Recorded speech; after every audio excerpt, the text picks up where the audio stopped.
Boa noite a todos, sejam bem-vindos. Estamos de volta depois de um período de férias, a live Papo de Amigos, no nome santo do Mestre Jesus. Vamos dar início a essa live hoje com o tema livros que merecem ser lidos, relidos e estudados. Estaremos com o palestrante Orson Carrara, um grande amigo nosso, um grande palestrante, muito famoso, palestra pelo Brasil todo. Ele vai falar sobre, na opinião dele, de acordo com os estudos, com a experiência que ele tem, sobre os 10 livros que merecem ser lidos, relidos e estudados. Então, é uma live muito importante, é um parceiro muito importante para a gente, é muita felicidade da live Papos de Amigos, receber o Orson aqui junto com a gente. E nós contamos com a presença de todos, agradecendo toda terça-feira novamente. E contamos, pode mandar perguntas, tirarem dúvidas. E ele vai falar sobre grandes livros, né, do aprendizado espírita. As pessoas já podem... Ó, o professor Luiz Carlos já está online. Boa noite, companheiro. Boa noite, professor. Tudo bem? Tudo tranquilo, graças a Deus. Em isolamento, mas perfeitamente bem. Então, tá bom. Eu estava falando aqui para o pessoal que hoje nós temos um grande convidado, né? O Orson. O Orson. Ele acabou de entrar aí. Estamos só esperando agora o Matheus adentrar a live. Eu vou falar um pouquinho sobre o Orson. O Orson é natural de Mineiros de Tietê. Hoje ele reside na cidade de Matão. É pesquisador, é palestrante, é um divulgador da doutrina espírita por todo o Brasil e até fora do Brasil. Já palestrou em 3 países da África. Ele divulga a doutrina espírita, ele divulga o amor, ele divulga o Evangelho de Jesus. É com grande honra, é com grande alegria que a gente recebe o Orson hoje na nossa live no Papos de Amigos. É um grande prazer, Orson, ter uma pessoa do teu gabarito, do teu conhecimento, da tua experiência. Agora há pouco mesmo eu estava assistindo a sua palestra, que estava falando sobre percas de familiares. Parabéns pela live que você realizou agora há pouco. Fique à vontade, a palavra está com você, Orson. Boa noite, seja bem-vindo. Olá, meus amigos, boa noite. Que satisfação vê-los, ouvi-los. E temos aqui a participação dos amigos que estão acompanhando, Luiz Carlos, Matheus. Olha, Rômulo, que prazer, viu? Que alegria estarmos juntos. Tudo que se trata de falar da grandeza da doutrina espírita enche o nosso coração de entusiasmo. Dado a grandeza desta doutrina que nos irmana, que nos motiva, que nos ensina tanto. Pois é, esta temática que nós estamos sugerindo hoje, conversar com os amigos, trata-se da motivação para algumas obras importantíssimas, 2 delas bem recentes, outras mais antigas. Eu selecionei aqui 5 livros para comentar com vocês, porque se trata realmente de trabalhos notáveis. Quando a gente fala em livros para ler, reler, e principalmente estudar, claro que nós não podemos descartar em nenhuma hipótese, não podemos deixar de lado as obras da codificação de Allan Kardec, a partir de O Livro dos Espíritos, O Livro dos Médiuns, o Evangelho segundo o Espiritismo, O Céu e o Inferno, a Gênese, porque são obras basilares, são elas que formam o conteúdo espírita. Então, elementar que nós recomendemos sempre que essas obras sejam pesquisadas, que possam ser conhecidas, estudadas, porque elas têm conteúdo incomparável.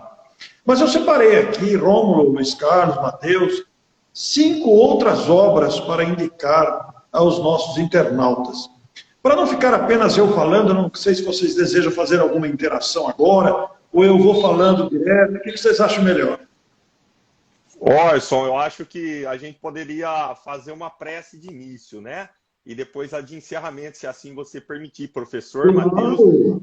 Nós não passamos a palavra ainda para o professor e para o Matheus. Fique à vontade aí, professor e Matheus. Deixar o Matheus falar, parece que ele tá numa praça bonita aí. Ele tá na casa dele, eu acho. Ele chegou com o sorrisão, se eu falar antes dele aí, eu tô errado. Eu só gostaria de agradecer muito, né, a presença do Orson. É um prazer imenso tê-lo conosco nessa noite. E, desde já, muito obrigado pela sua disponibilidade. E eu estou aqui para ouvi-los. Vamos continuar aí. Pessoal, boa noite. Orson, meu amigo, é um prazer revê-lo, né? Para quem não sabe, e poucas vezes eu falei isso, a primeira vez eu encontrei o Orson na Academia da Força Aérea, no encontro espírita que tem. Todo final de ano tem um encontro espírita. E durante as psicografias do livro, foi ele que foi orientando o que eu fazer, como eu psicografar. Eu mandava livro para ele lia, ele mandava e-mail, escreve desse jeito, lê esse livro que vai aprimorar o teu conhecimento. E hoje eu estou junto com ele está chegando na letra espírita também, né, Orson? E graças a Deus, o que eu tenho conseguido aí com os livros, O Amor Vence o Suicídio, foi tudo ele que ajudou aí no começo e foi indicando com muita paciência, me orientando aí. É um cara humilde, né? Com esse conhecimento todo que ele tem, e eu sou grato por ele, que graças a ele, eu estava todo perdido, ele que foi me orientando como treinar a psicografia, quais livros eu deveria ler para seguir em frente, e seguindo as orientações dele, que eu me tornei um escritor. Então ele é mais do que um amigo, ele é um mentor para mim aqui na Terra, né? Ele que foi orientando, não, ele é uma espécie de mentor terráqueo. Senão daqui um pouco para Marião me cutuca, fala, tá, então fica meu brigadão. Deixa eu só mandar um abraço para Maria Eugênia, que acabou de entrar, mandou um abraço para mim, satisfação, ela se formou esses dias, parabéns para ela também. Que bom. Esquecemos também de falar na introdução que o Orson, ele é autor de 20 livros, né, Orson? E também tem o Luiz Carlos, que acabou de lançar o livro dele, O Amor Vence o Suicídio, está entre os 8 mais vendidos no Amazon, né? Então nós estamos diante de 2 escritores espíritos. Orson, a palavra agora é toda sua, nós queremos te ouvir, nós queremos aprender com você. Olha, escrever é um prazer muito grande, né? Porque nos leva a caminhos que exigem do escritor muita reflexão, pesquisa. O Luiz Carlos pode dizer isso também, porque a confecção de um livro, a elaboração de um livro, envolve o compromisso do escritor com aquilo que ele pretende divulgar, né? E toda obra que pretenda ser útil, pretenda ser, digamos, que possa beneficiar pessoas e cumprir o seu papel educativo, cultural, no nosso caso, doutrinário espírita, ele tem que estar dentro dos preceitos da doutrina que dizemos defender, que dizemos seguir, porque senão será apenas um esforço intelectual que tem lá o seu proveito cultural, mas nós estamos envolvidos no ideal maior. O nosso objetivo não é escrever para aparecer como escritor. Em nenhum momento isso passa pela nossa cabeça. O nosso objetivo é humilde contribuição com esta riqueza doutrinária que o Espiritismo oferece. Eu citei aqui na fala inicial, rapidamente, os livros da codificação, que dão origem a todos esses conteúdos, porque verdadeiramente isso significa cultura espírita. Então, nós nos sentimos motivados por essa cultura espírita e nos sentimos, assim, sensibilizados com o esforço de muitos cérebros, de muitas mãos, em todas as épocas, em pessoas que se dedicaram, tocados pela grandeza do espiritismo, e começaram a produzir livros, seja pela psicografia, partindo dos espíritos que precisam dos médiuns para produzir isso. É um trabalho a 4 mãos, não é um trabalho isolado, não é um trabalho individual, seja por iniciativa dos espíritos, ou seja por iniciativa dos encarnados mesmo, né? Eu quero começar a minha apreciação aqui, nesse tempo que nós temos aqui no Instagram, para mostrar esse verdadeiro compêndio. Olha, são 1.000 1.200 páginas. Olha aí, Bezerra de Menezes, O Homem, Seu Tempo e Sua Missão. Isso aqui é um verdadeiro compêndio do maior biógrafo de Bezerra de Menezes. O autor, Luciano Klein, é professor de História. E ele é um pesquisador nato. Tanto é que é formado em História, dá aula na universidade sobre História. E desde cedo interessou-se pela pesquisa. E ele é cearense, é de Fortaleza. E o doutor Bezerra de Menezes, como sabem, também é cearense. Ele fez uma pesquisa. Eu estou encantado com o livro. São 1.200 páginas, vocês estão vendo aqui onde eu estou. Eu estou na página 90 ainda. Estou lendo, estou mastigando ele pausadamente, mas estou me deliciando com esta obra. Porque ele fez um levantamento, como diz o título, o homem, o seu tempo, leva em conta o tempo que ele viveu, a época, o contexto, inclusive político, social, de uma época muito difícil para o Brasil. O doutor Adolfo Bezerra de Menezes nasceu em 1831. E nós vamos ver a repetição das lutas políticas do Brasil retratadas na biografia para mostrar a influência que tudo isso exerceu na personalidade do doutor Adolfo Bezerra de Menezes. Nós vamos conhecer o menino Adolfo. É muito interessante porque o livro vai citar que quando Bezerra tinha por volta de 5 anos, aproximadamente, ele vai relatar o caso de uma obsessão ocorrida na sua cidade, que a cidade toda, a cidade pequena, contava sobre aquele fato, e isso ocorreu antes de Hydesville. Ocorreu antes dos fenômenos de Hydesville, lá nos Estados Unidos, em 1848. Então, vejam vocês, no Brasil, um fenômeno de obsessão, de quase possessão, e o doutor Adolfo Bezerra de Menezes teve a oportunidade, na idade adulta, de confirmar isso com o principal líder católico daquela cidade, que conversava com o espírito obsessor. O diálogo aberto, mediúnico com o espírito perturbador.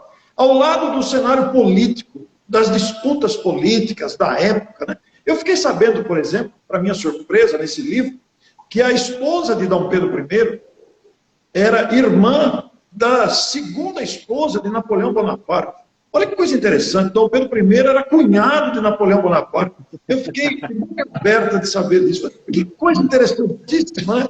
História pura, né? Então, nós vamos encontrar aí o homem, quer dizer, o menino, o deputado, o vereador, o prefeito na época, o político, que lá no Rio de Janeiro foi político, e depois o homem que se tornou espírita. Eu ainda estou na fase da família dele. O Bezerra teve 15 filhos, para vocês terem uma ideia. 2 com a primeira esposa e mais 13 com a segunda esposa, que era irmã da primeira esposa.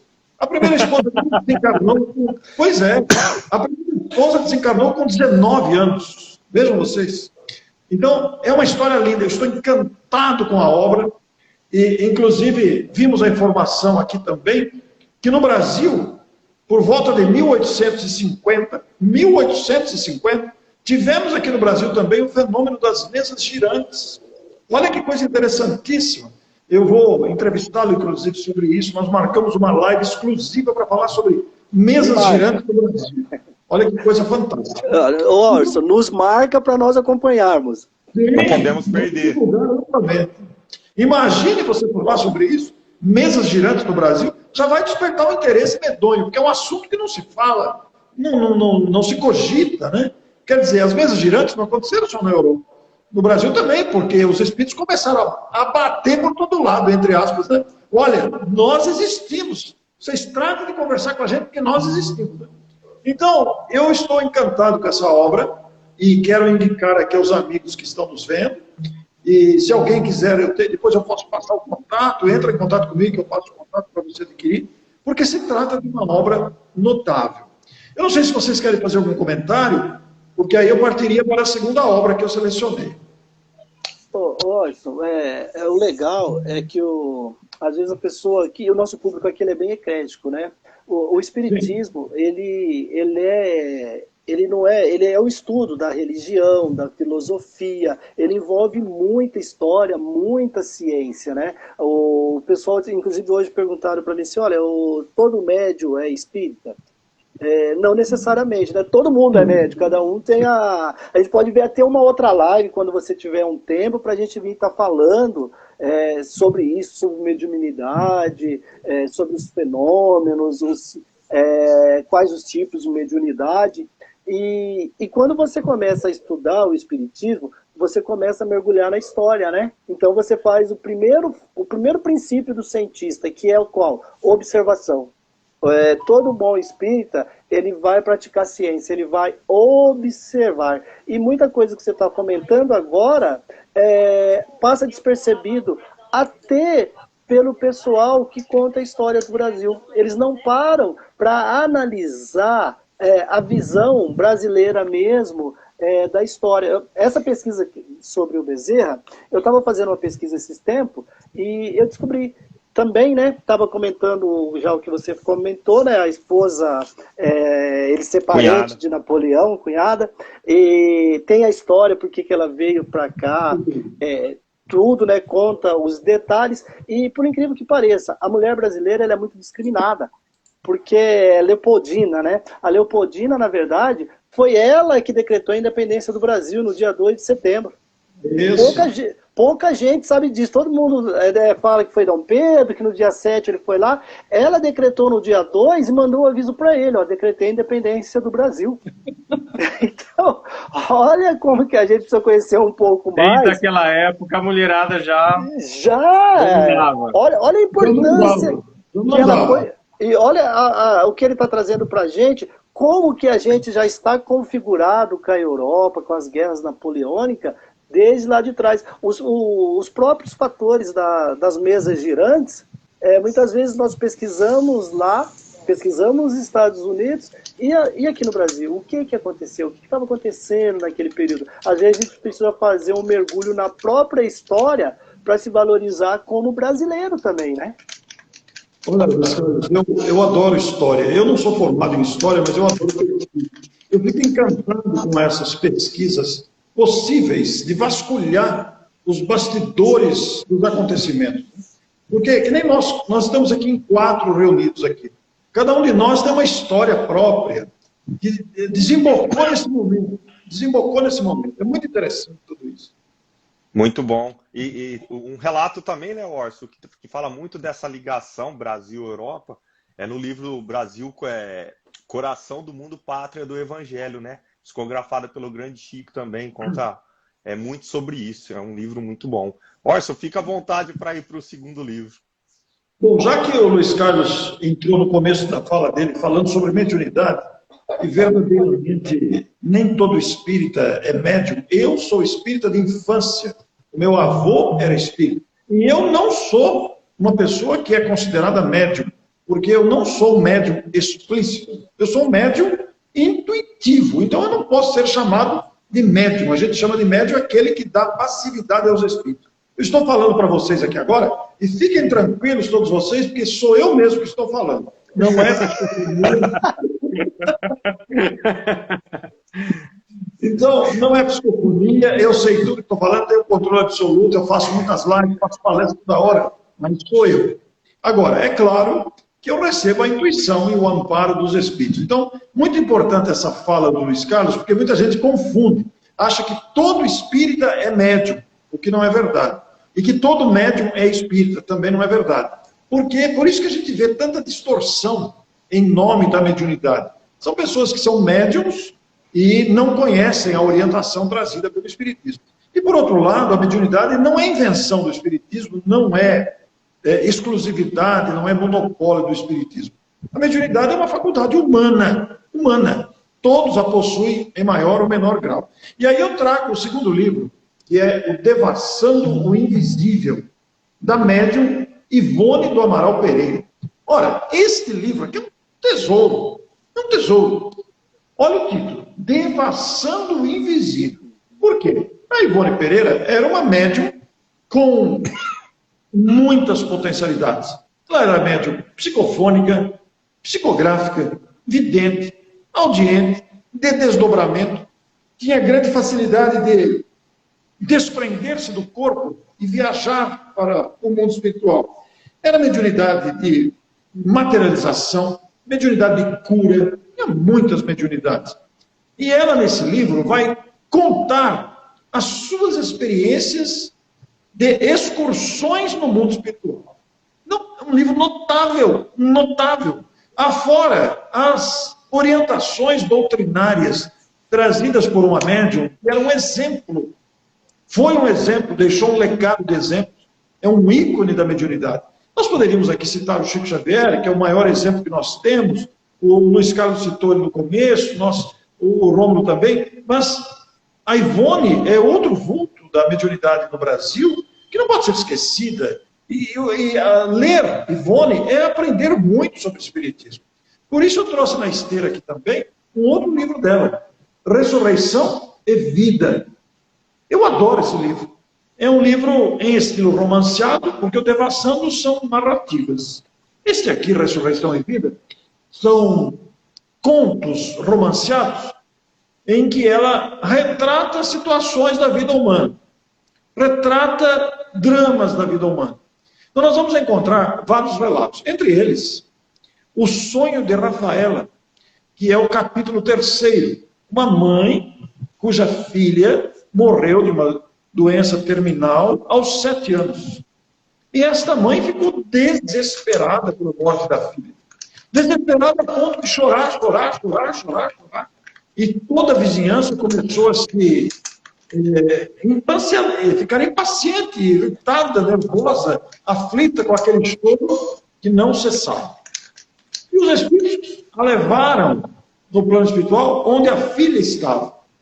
E ela encontrou a filha junto com muitas outras crianças. Só que as outras crianças brincavam, volitavam, e a criança dela ali no canto, acabrunhada, agachada, numa atitude infeliz. E ela, no parecer dela, era um sonho. Ela foi durante o sono físico. Mas para ela estava sonhando, mas na verdade ela estava vivendo uma realidade. Então ela se aproximou da criança e falou: minha filha, por que você não está brincando? Ah, mamãe, eu não consigo porque o seu choro tira as minhas forças. Aí, ao acordar com essa visão, ela mudou o comportamento.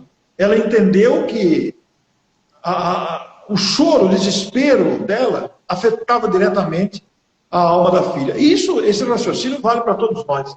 A nossa inconformação, a nossa não aceitação com a partida de um ente querido, provoca no ente querido um sofrimento muito grande, porque ele precisa da nossa aceitação. Essa história linda está no livro Ressurreição e Vida. É o capítulo mais curto da obra, que se constitui de outros capítulos maravilhosos. Eu adoro esse livro, divulgo ele sempre que posso. Vocês conseguem dizer alguma coisa? Só uma licença.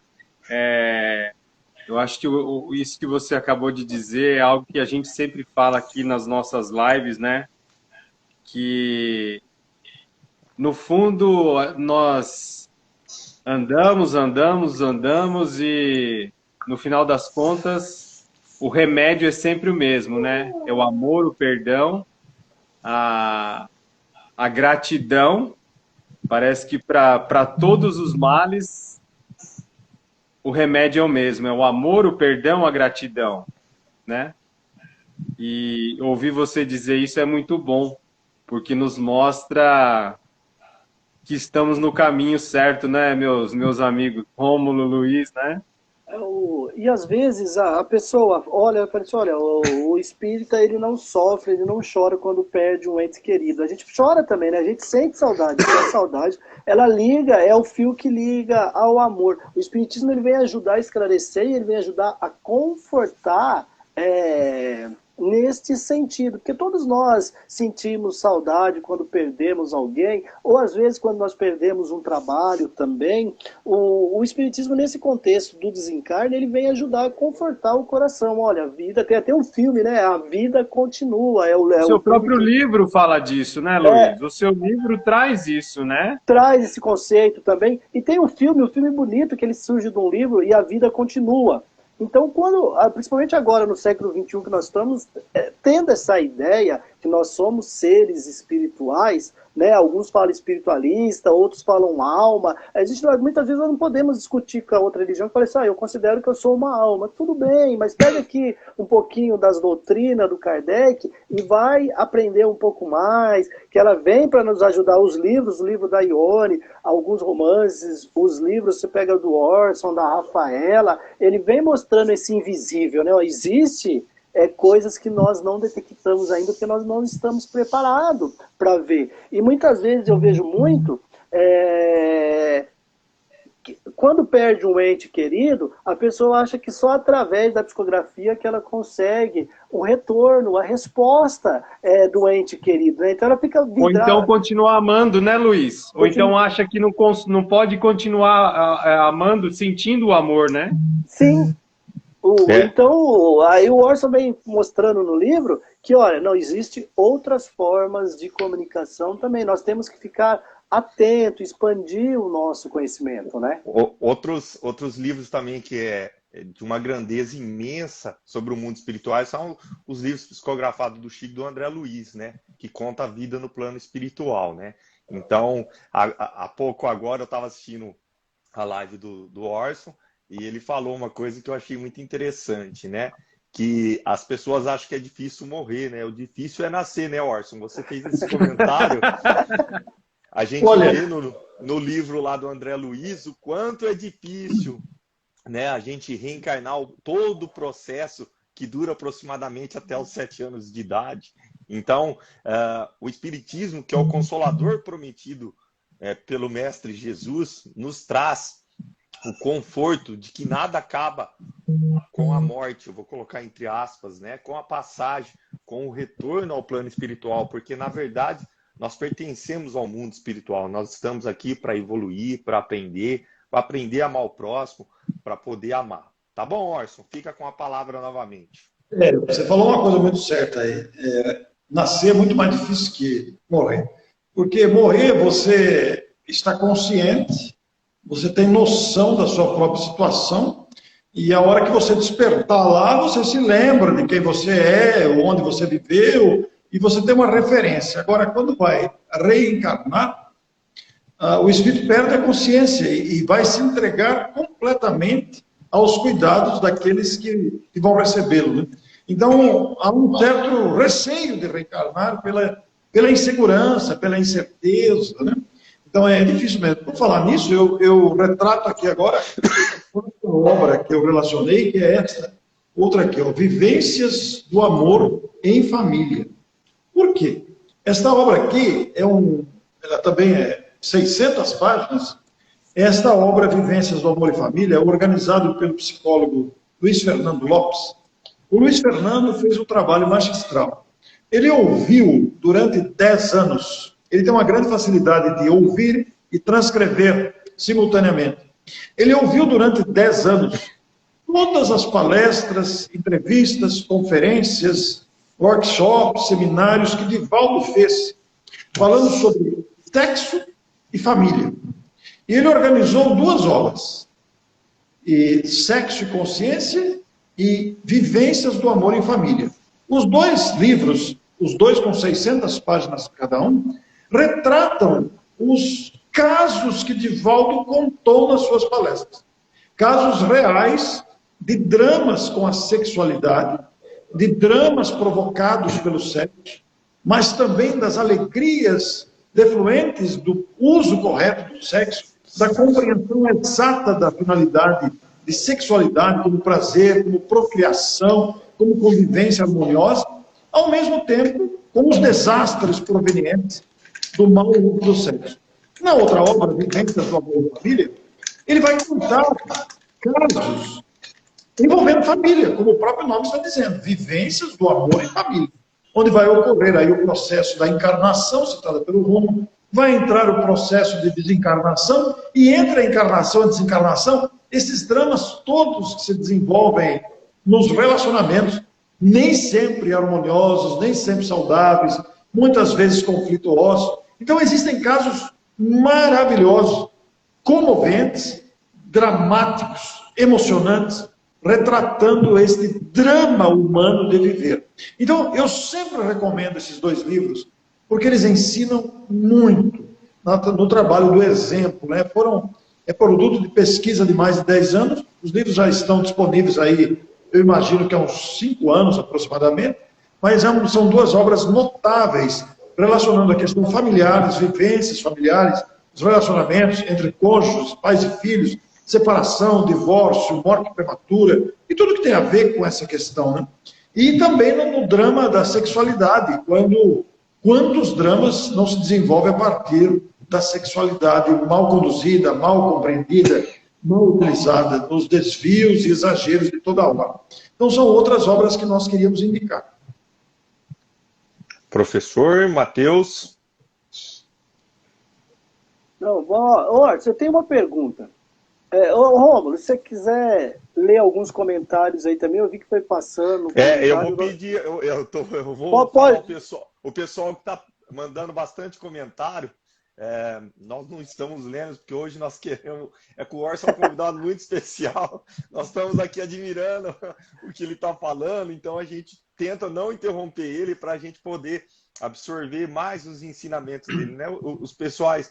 As pessoas estão mandando bastante comentário, né? Inclusive quando o Orson vai falando, é que a gente está tão admirado com o que ele está falando sobre os livros. Pensa um homem difícil de encaixar na agenda, é esse, gente. Exatamente, é muito corrido, ele tem muitos trabalhos, então a gente está tentando ao máximo assistir o Orson, ver os comentários dele, né? Então eu peço desculpa às pessoas que estão fazendo os comentários, se sobrar um tempinho, eu vou tentar passar um pouco dos comentários que as pessoas estão falando. Pois não, professor, você ia fazer uma pergunta? Uma boa noite para o Ricardo Manuel, que entrou aí também, dando um abraço, comentando. O Matheus Boiago, grande amigo nosso. Orson, você é um cara que lê muito. Por ter todo esse currículo teu, você ainda continua lendo muito. Você sente assim que quanto mais você aprende, mais você quer aprender? Ao invés de sentir aquele cara, eu já sei tudo, você fala, não, eu preciso aprender mais. Olha, eu vou confessar uma coisa para vocês, Fernando. Quanto mais eu estudo o Espiritismo, né, porque eu estou agora relendo Leon Denis, né, eu estou lendo O Problema do Ser e o Destino da Dor, novamente estou relendo, né? O Depois da Morte me encantou outra vez, eu já tinha lido, mas eu estou encantado de novo, e agora estamos relendo O Grande Enigma, e a gente vai lendo devagarinho. Tem coisas preciosíssimas, preciosíssimas. Né? Quanto mais eu leio, Luiz Carlos, mais eu me dou conta da minha mediocridade, porque aí eu começo a perceber a minha pequenez declarada diante de tanta grandeza que nos aguarda.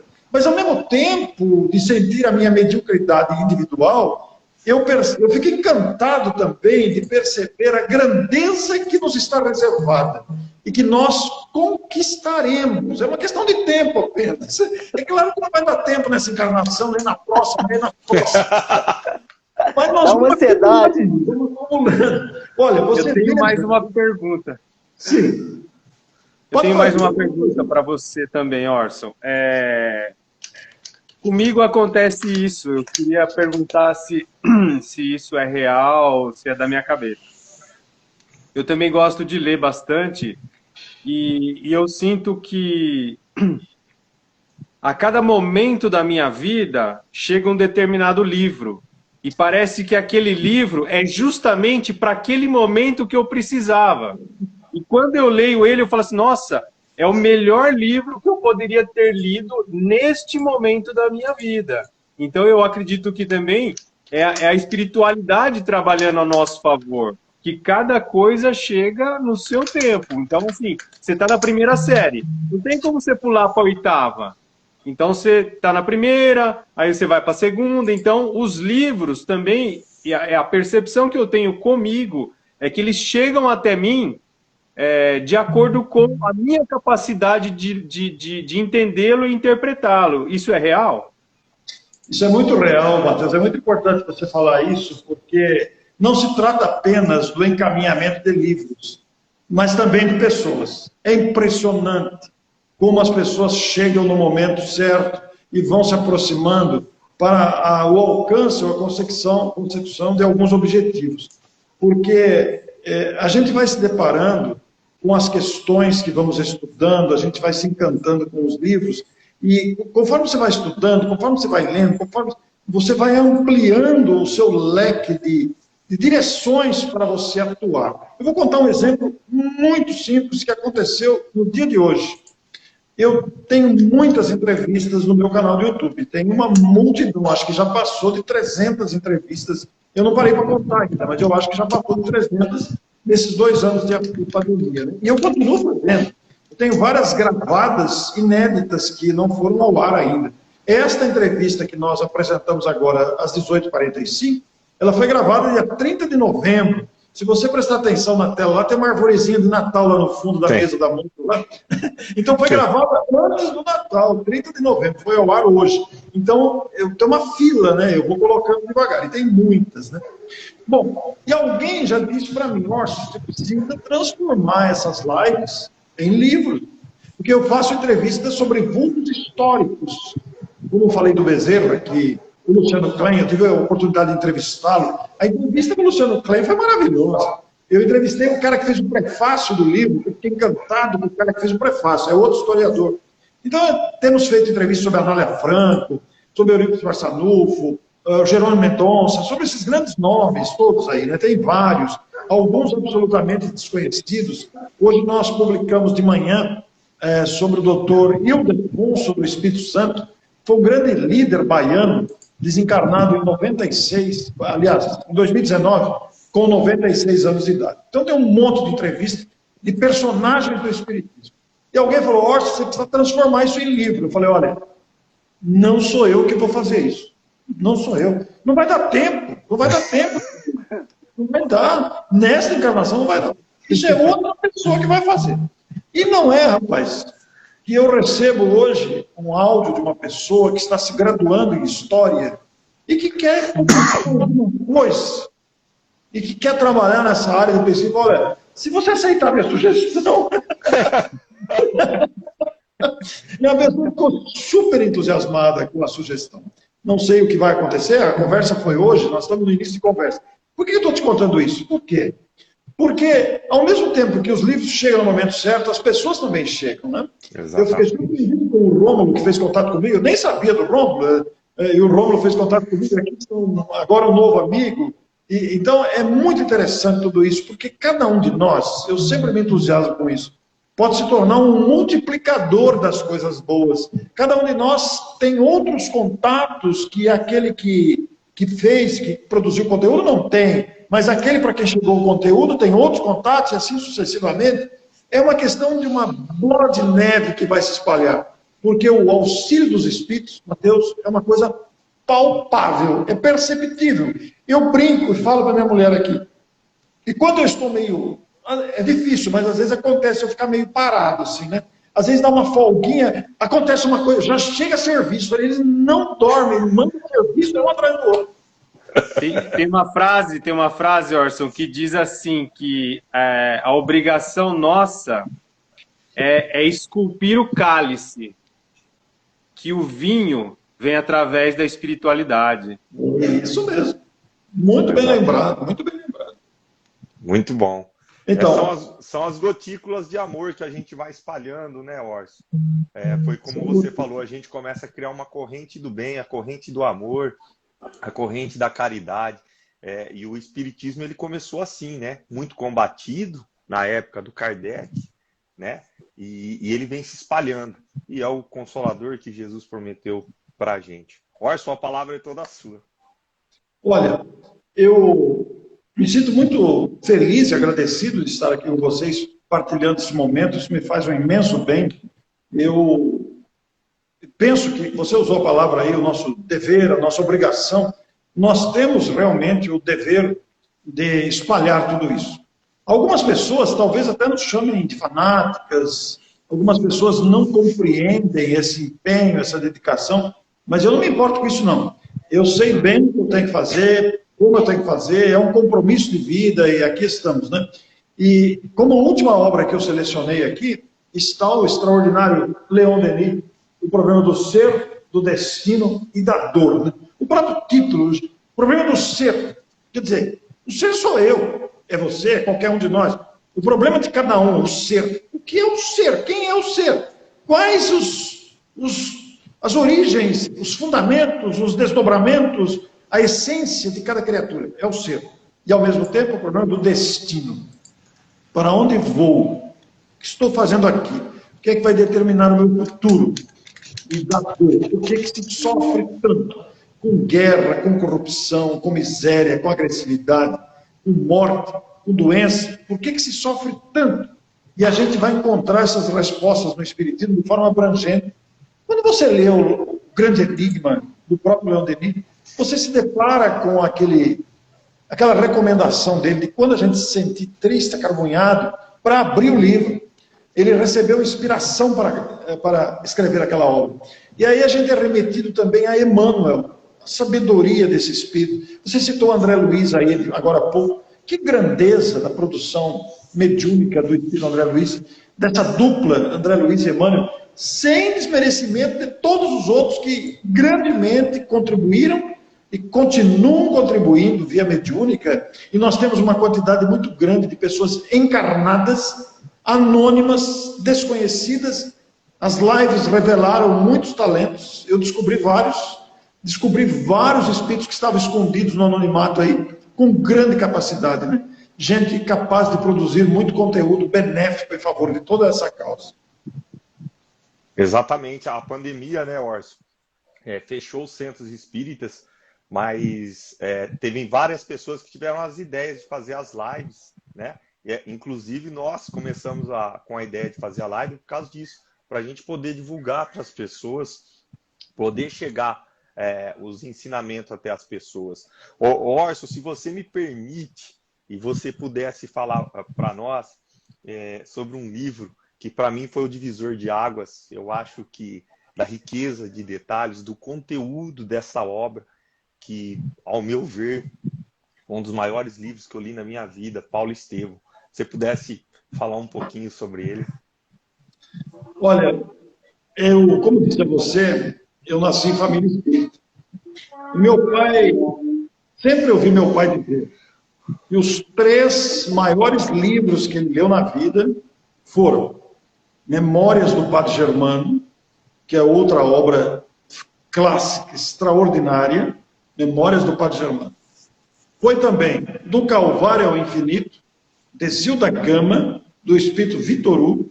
Aliás, Vitor Hugo era espírita, contemporâneo de Kardec, viveu na França, relacionava-se com os espíritos. E Paulo Estevam, ditado pelo espírito Emmanuel, pela psicografia de Chico Xavier. Paulo Estevam está fazendo 80 anos Sim. de publicação agora em 2022. Como o seu prefácio é de 1941, também se comemorou o ano passado, 2021, os 80 anos da apresentação do livro, a apresentação feita por Emmanuel. Mas ele foi publicado em 42, portanto, 80 anos de publicação. E, realmente, o livro Paulo Estevam ele está recheado, saturado de espiritualidade. Ao mesmo tempo que retrata a vida do grande Saulo de Tarso, que era honesto, ele seguia a sua consciência. Sim. Ele foi honesto no cumprimento dos seus deveres de uma autoridade como ele era investido, né? Deparou-se com aquilo que ele considerou uma arrogância do Estevam, assassinou Estevam, perseguiu os cristãos, a história é longa, e deparou-se depois, pessoalmente, com o próprio Cristo. E vejam que interessante, né? O Cristo foi buscar o seu mais encarniçado inimigo. Ele foi buscar aquele que era o mais declarado opositor da obra cristã. Por quê?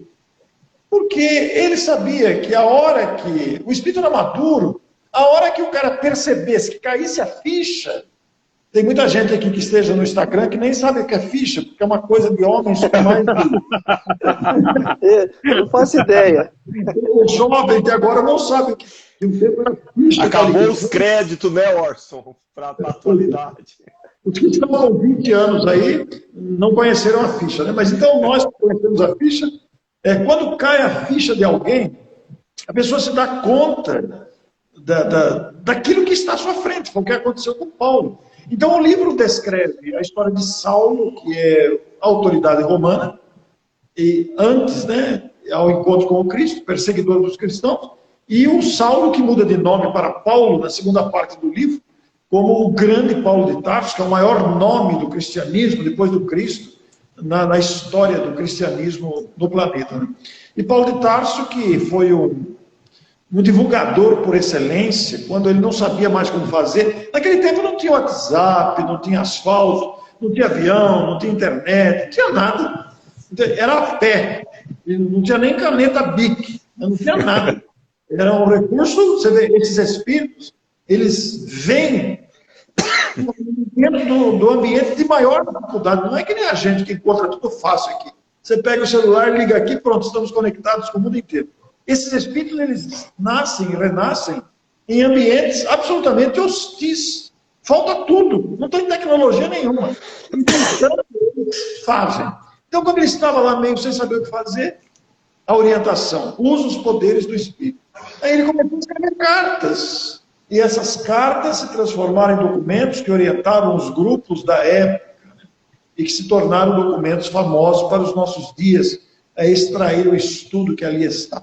Então, alguém que esteja nos ouvindo aqui e não leu Paulo Estevão, leia antes de desencarnar, para levar com você o conteúdo insubstituível dessa obra magistral. Para você que leu, leia de novo, porque é algo que extrapola a normalidade, como diria a linguagem atual, vulgar aí, que muitas vezes de nós temos usado, é algo que está fora da curva, está fora da caixinha, não é dentro da normalidade, né? Porque é algo acima das nossas concepções. E o ano passado nós tivemos a oportunidade de organizar um seminário através da Agenda Espírita Brasil, com o Éden Lemos, que é do Rio Grande do Norte, de Natal, um grande estudioso da obra, que apresentou em 5 seminários, de 2 horas cada um, 5 sábados, um estudo da obra. Esse material está disponível no canal de YouTube da Agenda Espírita Brasil, na playlist lá, Seminário Paulo Estevão. Foi em homenagem aos 80 anos da obra. É livro para se ler continuamente. Eu, quando falo dos livros que a gente deve ler, reler, estudar, eu incluo esses 3 aqui, que é o Memórias do Padre Germano, Paulo Estevão e o do Calvário Infinito. Mas como o Instagram tem uma limitação de hora, eu deixei só os outros 5 aqui. Exatamente. E o próprio exemplo do Saulo, né, que ele estava maduro para aquele momento, nós podemos trazer para o nosso dia a dia também, né? Chegou uma hora na vida, nós estamos maduros também, nós temos que estar apto a rever a própria existência, a aprender coisas novas, ressignificar o nosso conhecimento, né? E muitas vezes, não é que nós estamos errados, é que nós só temos determinados conhecimentos. Quando nós ampliamos o nosso horizonte, nós voltamos a rever até a própria existência e rever os nossos conceitos. O Raul Seixas, ele fala, eu prefiro ser uma metamorfose ambulante do que ter uma velha opinião formada sobre tudo. Hoje eu entendo, ele quis dizer do jeito dele, mas eu também me entendo, eu entendo isso. Hoje, olha, nós temos que ser uma metamorfose, nós temos que ser um fruto que vai amadurecendo a cada momento, estando apto a novos aprendizados, novos conhecimentos. Deixa eu só fazer uma pergunta antes do Matheus. O seu livro, ele sai quando pelo Letra? O meu? O Matheus. O teu? Não, eu ainda não estou nesse naipe de vocês dois aí. Vai sair um livro teu pelo Letra por esses tempos, não vai? Ah, sim. O meu livro, Letras, ele já está revisado. Eu imagino, eu vou dar entre aspas, eu vou dar um chute. Eu imagino que saia ali para abril ou maio, eu imagino. Mas é muito relativo, porque às vezes tem outras coisas na frente, não dá para prever, né? Não dá para saber exatamente o que vai sair. Eu acho que sai ali para abril e maio. Matheus, você tem alguma pergunta? Só para não dar spoiler do nome. E também não, na verdade é só uma curiosidade. Eu não sei se o Orson chegou a comentar, mas eu gostaria só por curiosidade de saber como que ele iniciou na doutrina, como foi o que o motivou a seguir a doutrina. Olha, Matheus, eu sou de família espírita. O meu avô já era espírita, já era espírita. E os meus pais, minha mãe médium, meu pai bastante atuante, os dois trabalharam muito em prol do movimento espírita na minha cidade natal, que é uma cidade minúscula. Mineiros Eu conheço a cidade. Conheço. Que legal. Então, Mineiros do Tietê é uma cidade muito pequena e o Centro Espírita lá fundado em 1923. Meu avô fez parte da equipe fundadora. Ele não é o fundador, ele fez parte da equipe. Então, meus pais passaram a frequentar o centro, minha mãe engravidou de mim e aí eu, já na gestação, já ia para o centro. Então, ali eu participei das aulas de espiritismo às crianças, da Mocidade Espírita, e fui presidente da instituição por 3 gestões. E, além do incentivo dos meus pais sempre leram muito. E todos os livros que eles liam, eles falavam para mim, leia também. E eu fui lendo, li toda a obra de Ivone Pereira, toda a obra de Leon Denis, toda a obra de Kardec, por incentivo dos pais na adolescência e mocidade. Porque, fazer um parênteses aqui, eu fui um adolescente muito tímido, extremamente tímido. Eu não saía de casa, eu tinha vergonha por causa de um episódio lá na infância. E por causa de não sair de casa, eu devorava os livros. Isso eu vejo que foi muito bom para mim. E, então, eu tive uma influência muito grande de um tio, Pedro Carrara, que pode ser considerado, guardadas todas as devidas proporções, ele pode ser considerado um Kardec lá de Mineiros do Tietê, sabe? Pelo empenho, pelo conhecimento, pela seriedade. E esse tio me influenciou muito. Inclusive, esta semana, na sexta-feira, 21 de janeiro, faz 40 anos da sua desencarnação. Ele desencarnou num acidente de trânsito e nós vamos gravar uma live com os 2 filhos dele, justamente para falar dele. E eu fui muito influenciado por esse tio.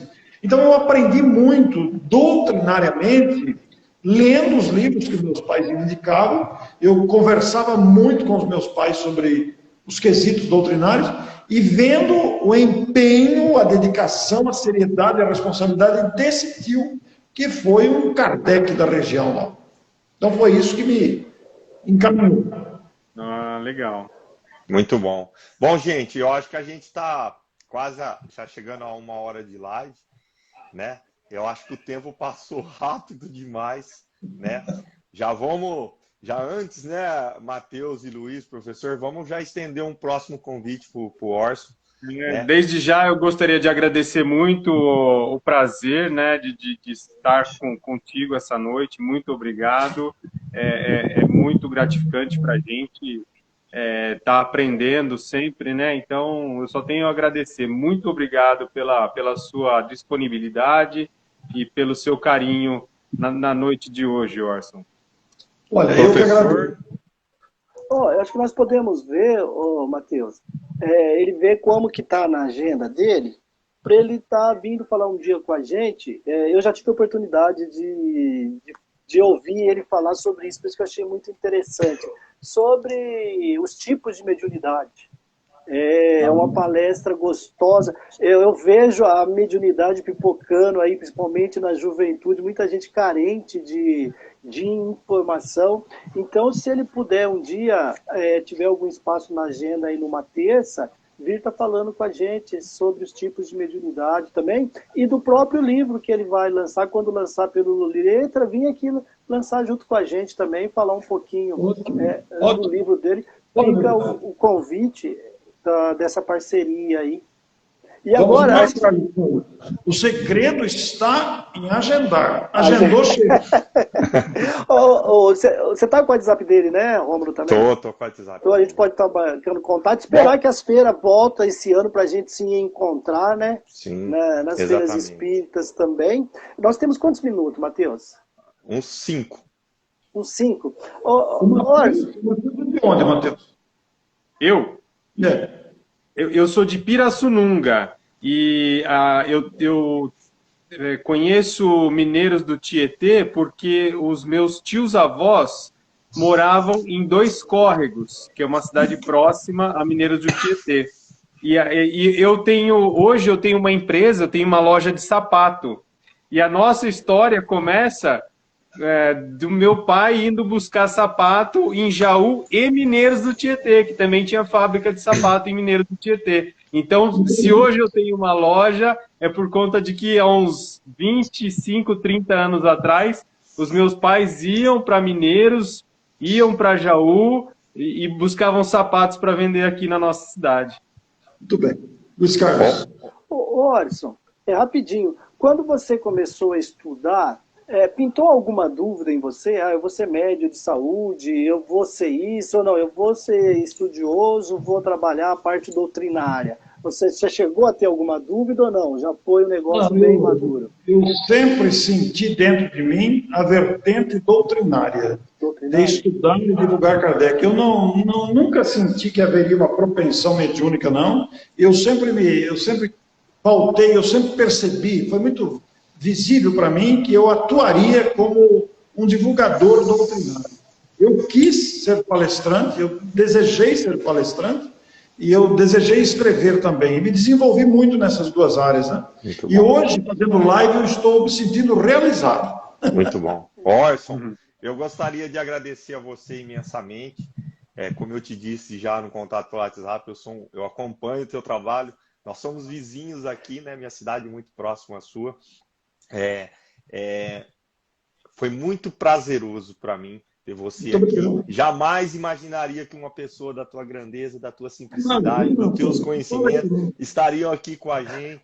É muito bom mesmo. Eu estava falando com os meninos antes, falei, gente, é um Orson, cara. Então, fica estendido o convite para você participar. Vamos agendar. Eu gostaria que você fizesse a prece final para a gente encerrar essa live e agradecer. Gratidão imensa, meu amigo.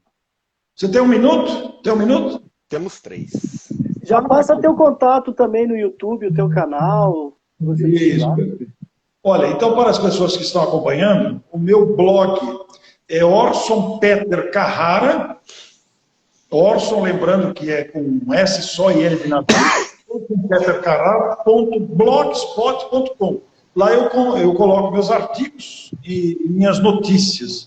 E o canal do YouTube você vai encontrar com o meu próprio nome, Orson Peter Carrara, onde coloco as entrevistas, reportagens, etc. Eu quero agradecer muito, e Rômulo, eu vou repetir o que eu disse lá anteriormente. Cada dia que passa eu tomo conhecimento mais e mais da minha mediocridade, da minha pequenez. Nós somos todos assim. Eu vou dizer para vocês como eu me sinto. Eu me sinto um soldadinho integrante de um enorme exército. Eu estou lá na última fila, sou um soldadinho minúsculo, humilde, mas junto com o exército, eu me sinto incluído nesse exército. Então nós queremos agradecer a Jesus por esse instante. Para nós, magnífico. Estamos muito agradecidos, Senhor. E que esta gratidão, de alguma forma, se transforme em bênçãos para todos nós, incluindo os amigos que estão nos acompanhando, para que todos tenham muita paz e sintam o entusiasmo e a alegria que está dentro de todos nós. Muito obrigado, Senhor. Que assim seja. Amém. Que assim seja. Que assim seja. Orson, muito obrigado, professor Matheus. Por favor, nós temos 2 minutos, professor. Já vou lançar um convite. Próxima feira espírita que tiver em Matão, a gente se encontra lá para tomar um café. Ótimo, estamos aguardando. E olha, vamos manter contato aí com o Luiz ou com o Rômulo para a gente já agendar uma próxima. Tem que agendar, que agendando chega. E lembrando o contato do Matheus aí para a gente manter contato. Sim, vou passar. O Orson, lembrando também que essa live vai para o nosso canal no YouTube, que é Papo de Amigos 10. Também a gente põe todas as lives no nosso canal para poder divulgar para quem não teve oportunidade. Seria um divulgador. Tá bom, muito obrigado, eu fico agradecido a todos, peço desculpa por a gente não ler os comentários, que hoje foi um dia especial para a gente estava bem corrido, a gente não queria cortar o Orson, queria deixar ele falar bastante, tá bom? Gratidão. Aí passando um recadinho também que os nossos trabalhos voltam dia 21, né, Luiz? Em Santa Rita? Em Santa Rita volta dia 21. A partir de sexta-feira agora nós retornamos os nossos trabalhos, para quem nos acompanha lá em Santa Rita. A partir de sexta-feira já estamos retornando os nossos trabalhos. E agora, todas as terças, nós estamos de volta às 20 horas com a live Papo de Amigos. Fiquem com Deus, que Deus abençoe. Fiquem com Deus, tudo de bom. Tchau, obrigado. Muito obrigado. Obrigadão, prazer em revê-los. Um abraço. Eu vou sair primeiro, tá? Grande abraço. Grande abraço, Orson. Obrigado, Rômulo. Foi um prazer, Fica viu? com Deus, prazer todo meu. Nós agradecemos a todos que estavam aqui com a gente, que estão, né? Eu vou encerrar a live. Fiquem com Deus, que Deus abençoe a todos. Tchau.